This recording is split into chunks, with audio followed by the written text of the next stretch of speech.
তো ভিউয়ার্স সবাই কেমন আছেন? আশা করি সবাই ভালো আছেন।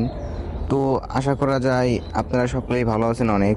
তো দেখেন আমরা কিন্তু প্রতিনিয়ত পাইপলাইনের কাজ করে থাকি। আপনারা যদি কেউ পাইপলাইনের কাজ করেন অবশ্যই কিন্তু আমাদেরকে কমেন্টস করে জানাবেন। তো দেখেন আমরা কিন্তু সব ড্রয়িং রুম বেডরুম সব কাজগুলি করি এবং ইলেকট্রনিক কাজও কিন্তু করি। তো আপনারা কিন্তু চাইলে কিন্তু আমাদেরকে নক দিয়ে কাজ করাতে পারেন।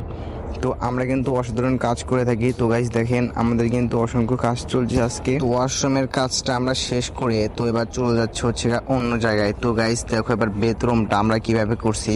তো দেখো বেডরুমটা কিন্তু যেভাবে তারা বলছিল ঠিক সেইভাবেই কিন্তু অনেক সুন্দর করে কিন্তু আমরা কিন্তু কাজগুলো করে দিছি। তো এরকম সুন্দর সুন্দর কাজ যদি তোমরা করতে চাও অবশ্যই কিন্তু আমাদেরকে কমেন্ট করবা, আমাদের ভিডিওতে কমেন্টস করবা। তো দেখো গাইস এটা কিন্তু ওয়াশরুম, এটার কিন্তু অনেক সুন্দর একটা ডেকোরেশন আমরা করে দিছি। তো গাইস আমাদের কাজগুলো কিন্তু অনেক সুন্দর হয়। তো এইরকম সুন্দর সুন্দর যদি তোমরা কাজ করতে চাও, মানে কাজ যদি করাতে চাও, তাহলে কিন্তু আমাদের ভিডিওতে কিন্তু কমেন্টস করতে পারো, আমরা কিন্তু সুন্দর করে কাজ করে দেব। তো গাইস এরকম সুন্দর সুন্দর ভিডিও পেতে চাইলে লাইক কমেন্ট সাবস্ক্রাইব করতে ভুলবা না।